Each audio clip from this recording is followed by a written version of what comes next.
Welcome, roller coaster gamers, to another versus video. This time we have Afterburn at Carowinds on the border of North and South Carolina, and Raptor at Cedar Point in Sandusky, Ohio. Both of these are my two personal favorite inverted coasters I've ridden. I've ridden these two. I rode Dragon Challenge at Universal before it got torn down, and I've ridden Batman at Six Flags Over Georgia. These two, I've been having a hard time deciding between which one I like better. So for this, I'm going to try to see if I can decide with this video. And these are two great inverted coasters. I've ridden Afterburns a bit more because it's closer to me at Carowinds. And then I rode Raptor once at Cedar Point. Almost got on it twice. But obviously that didn't happen. So let's get into this, starting with the stats. And the stats of this are a bit weird, especially with Raptor. Over here is that.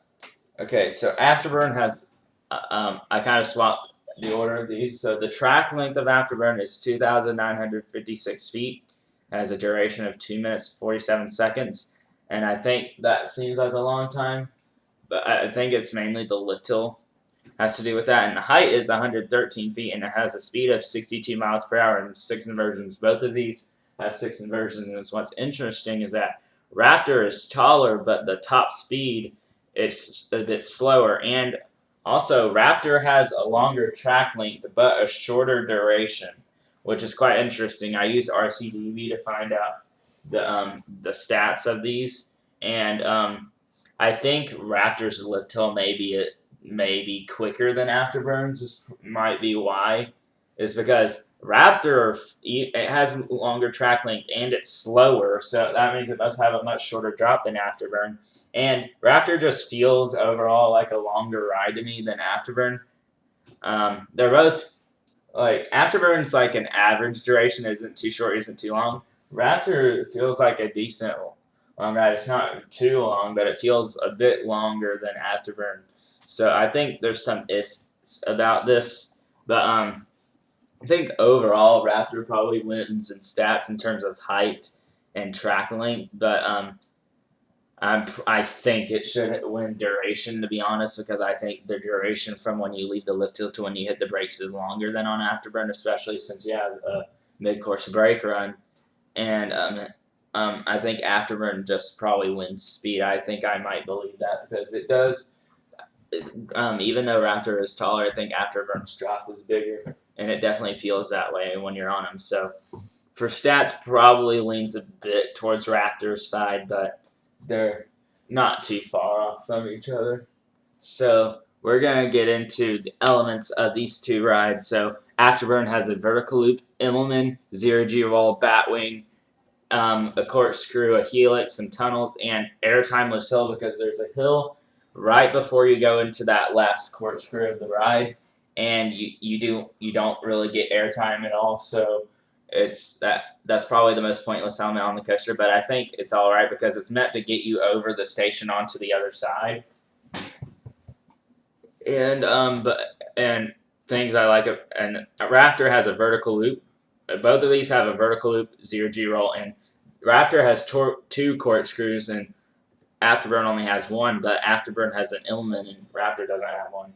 But Raptor has a Cobra roll and a mid-course brake run. The mid-course brake run is my least favorite part of Raptor because it really starts to slow down going up to it, but you do build a lot of speed back after you go out of it, and you have some twists and turns going into it.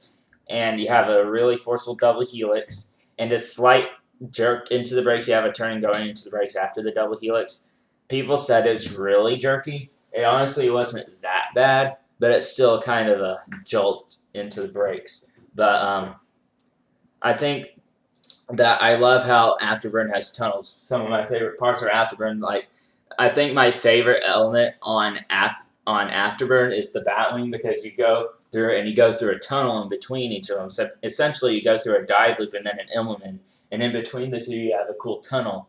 And I think it makes it one of the most intense parts of the ride. And Raptor has a Cobra roll instead of a batwing, and I'm not obsessed with Cobra rolls, but I don't hate them. A lot of people think that Cobra rolls are like the worst elements ever. I actually don't mind Cobra rolls. Every Cobra roll I've been on has been fine, and this is probably my favorite Cobra roll because I kind of like the whippiness of it, and it's not too jerky. And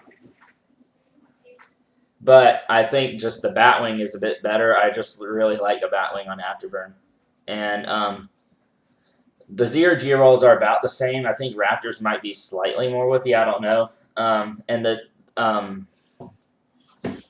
I think overall Afterburn has superior elements, except for the double helix on Raptor.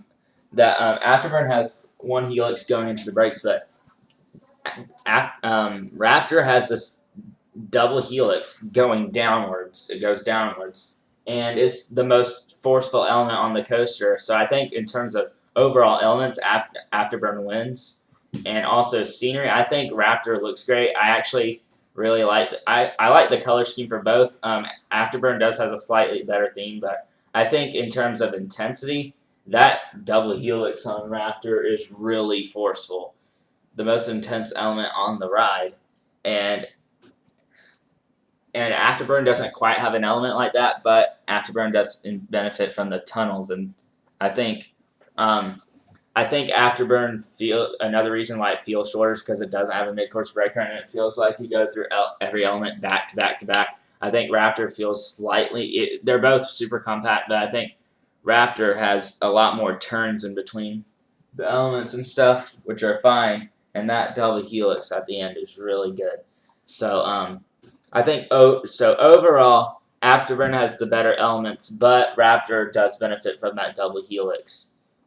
So I think we're gonna get to the end of this, and here's some pictures of here's the on Afterburn you have the first vertical loop, and you had the first vertical loop on both of them. They're about the same. There isn't really a difference between them. I think Afterburn's looks slightly bigger, but they feel the same basically. There's not really a big difference between those.